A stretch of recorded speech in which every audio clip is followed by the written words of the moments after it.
Hai, aku Joseph Immanuel dan kita ada di Teman Pikir.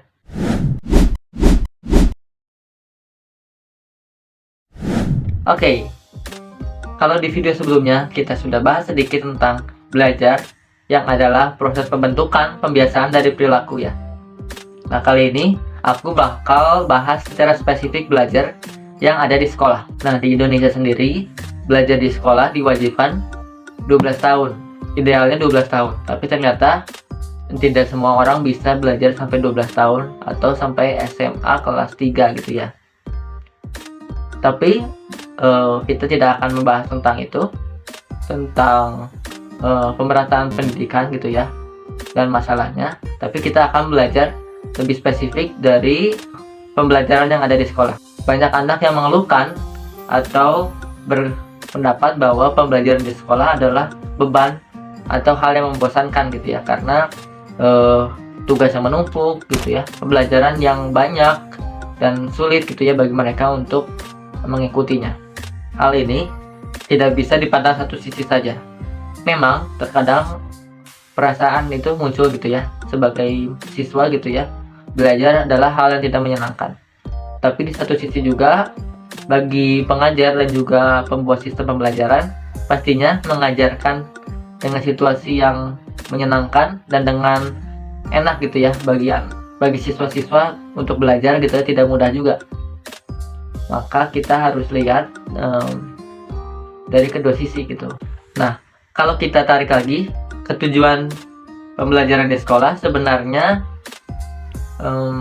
sekolah ingin supaya anak-anak atau siswa dapat mempelajari hal-hal yang dibutuhkannya bagi terjaminnya masa depan gitu ya, masa depan dari siswa. Tapi kalau dilihat lagi, sebenarnya kan kebutuhan setiap siswa sebenarnya berbeda-beda dan nantinya masa depan setiap siswa akan berbeda-beda juga arahnya gitu ya. Dan ya sebenarnya tujuan dari belajar itu sendiri pada akhirnya membuat apa yang diajarkan dapat diaplikasikan atau diterapkan di kehidupan sehari-hari gitu ya oleh siswa tersebut. Tapi terkadang karena adanya harapan siswa dapat mengerti banyak hal dan diharapkan menjadi bekal untuk masa depannya nanti, sistem pendidikan sekarang mengharuskan siswa-siswa untuk belajar banyak hal gitu ya. Tapi terkadang banyak pertanyaan juga, misalnya apa sih gunanya atau tujuannya belajar matematika di materi ini emang apa kegunaannya buat kehidupan sehari-hari gitu ya, ataupun fisika misalnya, pelajaran hal yang tidak kita mengerti gitu ya dan sulit gitu ya, kita mungkin berpikir apa gunanya gitu ya untuk kehidupan sehari-hari. Dan ya sebenarnya itu menjadi salah satu PR. Sebenarnya kita harus mengerti atau kita harus tahu tujuan dari apa yang akan kita pelajari gitu ya, untuk memudahkan kita mempelajarinya. Nah, biar adil, aku mau bahas dari kedua sisi, yaitu sisi guru dan sisi murid-murid. Jadi langsung aja kita bahas. Nah, yang pertama aku mau membahas tentang sistem pendidikan atau cara pembelajaran yang ada di sekolah. Oke, biar lebih mewakili siswa atau mahasiswa gitu ya. Nah, kalau di kelas atau dari sistem pendidikan itu sendiri, kalau menurut aku sendiri ya, kalau dilihat dari sudut pandang belajar itu sendiri, dalam bahasa Inggris ada bahasa study dan learning gitu ya. Kalau study mungkin ya di keseharian dengan kegiatan belajar itu sendiri gitu ya, kita membaca, kita mencatat gitu ya, mencatat materi, kita mendengarkan penjelasan, kita menghafal. Nah, itu mungkin bisa disebut dengan study. Sedangkan kalau learning itu sendiri biasanya lebih cenderung menjurus ke tadi ya, proses pembiasaan atau mendapatkan kemampuan itu sendiri. Jadi kita belajar kemampuan dalam konteksnya materi yang kita dapatkan gitu. Misalnya ya kalau study gitu ya atau belajar kita biasanya ya gitu menulis, menghafal, dan juga kita diarahkan untuk bisa mengerjakan soal yang berkaitan dengan materi yang diajarkan. Sedangkan harusnya kita menjadikan materi yang kita pelajari itu sebagai suatu kemampuan. Misalnya saja membaca gitu ya, kemampuan membaca, kemampuan menulis, kemampuan berhitung, itu kan jadi kemampuan yang kita punya gitu sampai nanti dari kecil gitu ya, dari kecil sampai nanti kita besar, seterusnya kita akan bisa terus membaca, menulis, berhitung gitu ya.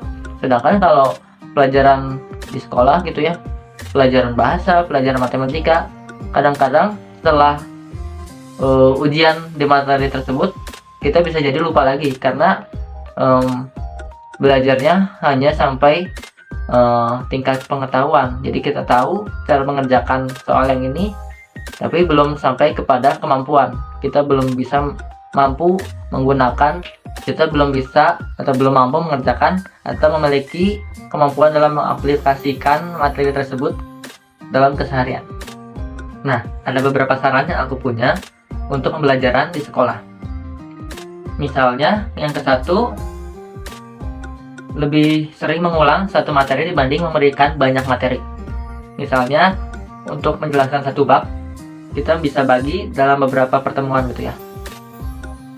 Biasanya, kalau pengalaman aku, biasanya di pertemuan pertama kita membahas satu bab gitu ya, mencatat gitu ya. Gurunya menuliskan di papan tulis dan kita mencatat di buku catatan agar kita punya catatan tentang materi tersebut. Nah, waktu yang digunakan untuk mencatat biasanya lama karena harus satu bab. Dibanding begitu, menurut aku lebih bagus satu bab itu dipecah-pecah lagi gitu ya, menjadi beberapa bagian. Jadi membahas sebagian, lalu dicatat, lalu diberikan contoh soal dan diberikan contoh mungkin dalam kehidupan sehari-hari, ataupun kalau matematika gitu ya, diberikan contoh soal dan cara mengerjakannya sampai mereka mengerti kenapa rumus ini dipakai, kenapa hal-hal ini atau langkah-langkahnya bisa begini gitu ya. Jadi membuat mereka terbiasa mengerjakan dan membuat mereka berpikir secara logika gitu ya, kenapa rumusnya harus seperti ini, kenapa langkah-langkahnya harus seperti ini gitu ya. Jadi sampai mereka menempel dulu pada satu hal gitu ya, jangan diberikan langsung banyak gitu ya dalam satu waktu gitu. Dan kemudian yang kedua adalah dengan membuat belajar adalah suatu hal yang menyenangkan. Misalnya kita dia dengan beban yang banyak, biasanya anak akan langsung terbebani atau bosan dalam belajar. Nah, misalnya situasi menyenangkan itu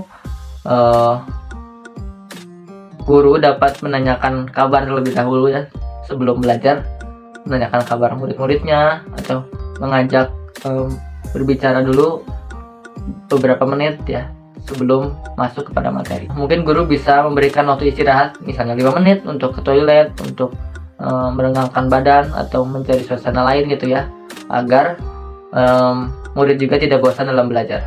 Dan juga guru dapat berinteraksi dengan murid-muridnya dengan menanyakan pendapat murid-murid terhadap suatu topik atau pendapat murid-murid tentang hal-hal yang sedang terjadi di sekitarnya gitu ya.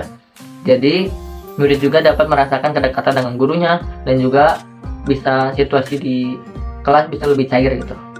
Dengan situasi pembelajaran yang menyenangkan, diharapkan anak-anak tersebut bisa memiliki kemauan sendiri gitu ya dalam belajar dan mencari hal-hal lain yang mereka ingin tahu gitu ya, dan membuat mereka lebih bersemangat dalam belajar di kelas dan juga memiliki kemampuan yang lebih baik dalam menangkap pelajaran yang sedang diajarkan. Kemudian yang ketiga yang dapat dilakukan oleh guru adalah memberikan informasi mengenai tujuan dari pembelajaran atau materi yang akan disampaikan. Misalnya rumus matematika yang kita pelajari hari ini bisa digunakan nantinya untuk sebagai misalnya nanti profesi apa gitu ya, dan kegunaannya dalam sehari-hari misalnya seperti apa, ataupun pelajaran fisika, kimia gitu ya, bisa mengaitkan dengan kegiatan atau hal-hal yang ada di keseharian gitu ya. Bisa digunakan cerita, analogi yang berkaitan dengan materi tersebut. apalagi dengan kemajuan teknologi. Dengan mudahnya bisa menemukan contoh-contoh analogi yang dapat ditemukan di internet gitu ya, memudahkan guru dalam memberikan pelajaran kepada muridnya. Oke, sampai situ aja hal yang akan aku bahas. Jadi terima kasih buat teman-teman yang sudah menonton sampai selesai. Semoga dapat mudah dimengerti, dan bagi teman-teman yang punya saran atau masukan tentang topik yang ingin dibahas ataupun hal-hal lain yang menjadi masukan buat aku, silahkan tulis di komentar biar kedepannya aku bisa menampilkan topik yang lebih menyenangkan atau lebih menarik lagi, dan juga dapat lebih baik lagi dalam menyampaikan dan lebih dimengerti lagi untuk teman-teman gitu ya. Jadi sampai sini aja, terima kasih.